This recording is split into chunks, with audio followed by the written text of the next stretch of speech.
matter what you were doing. I don't know, it was 49 or 50 around 1 o'clock today, and it just felt good. Felt like 70. It did. It did. I mean, the sunshine was just fantastic, and we've got a couple of more very warm days in our future, too. So we all had a little spring in our step today. Yeah, a little spring fever. It definitely helps with the attitude, I think. All right, again, the story is the temperatures today. We got up to 55 in Portland. Not our warmest day of the year. That was back on the 9th of February when we hit 57, but hey, we'll take it. We haven't hit 55 very many times so far in 2023. So nice to get a bit of a warm up there. Over on the coast, 40s and 50s. Eastern Oregon, quite a different story. 37 in LeGrand. Prineville, John Day, Bend never got above freezing, and there's a good reason for that, which I will show you in just a minute. But let's look at the beautiful sky out over the Reserve Golf Course right now, where it's 51 degrees. And in case you're wondering, yeah, this is a big difference from 24 hours ago. We're running 10, 11, 13 degrees warmer than we were at 5 o'clock yesterday. So a major switcheroo. 12 degrees warmer in Salem.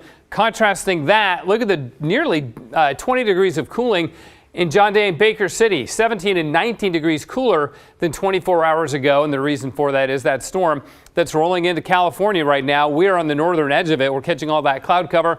And with the elevation and the cold air in place, it's just not going to warm up that much with that kind of a system. Now, on Doppler radar, you can see the snow here. Yeah, there's rain at the lowest elevations, but mainly this is a snow event for Eastern Oregon. However, places like Medford and Klamath Falls, half an inch, 6/10 of an inch. It's a rare winter day when Medford gets more rain than anywhere in the Willamette Valley, especially when they get over half an inch and we get nothing. So again, just indicating the geography of this system that it moved on into the south. Nothing in Washington to speak of for rainfall either. So the winter weather advisory for the mountains of northeast Oregon continues until tomorrow morning. Then that will expire. Much of the west dealing with weather advisories here, but not Western Oregon or Washington. We are out of it as the storm is now centered in California and moving into the Intermountain West. Still flood warnings and watches across California, along with avalanche warnings in the high terrain of the Sierra Nevada. For us, though, showers in the morning, down to 36, and then becoming partly sunny. It won't be as warm as today, but still a pleasant late winter day. Sunset now pushed to 7:16. Okay, here's satellite imagery. You can see the California system. Calling it the California system, even though it's impacting us in Eastern Oregon. Our next system for Western Oregon is out here. Doesn't look that impressive. You can see the swirl, low pressure right there.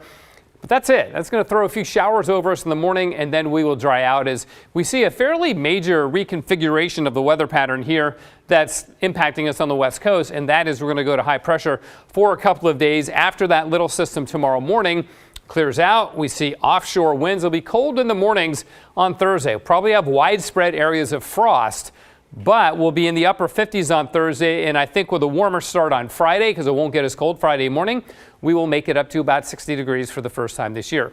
Rainfall from tomorrow, less than 1/10 of an inch in the Willamette Valley, and then it doesn't really ramp up again until we get into the weekend, and then we'll start to see showers in more organized areas of rain. 53 right now. The freezing level was 2,600 feet this morning. Okay, on the coast, morning showers, then partly sunny. Highs there in the upper 40s, lows in the upper 30s.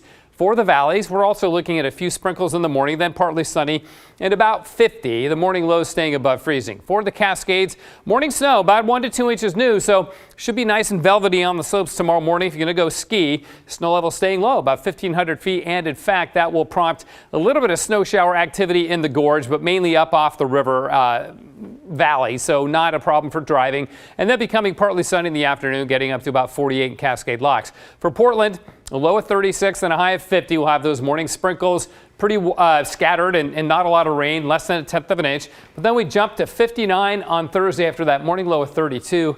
And the luck of the Irish still with us on Friday, up to 60 degrees for St. Patty's Day, you know. I feel like I've been waiting for this forecast for months now. Yeah, and after the showers this weekend, spring begins at 2:24 on Monday afternoon.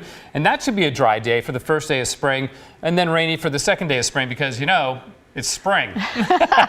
But finally, it's almost warming here. Up a bit. Thank you, Matt.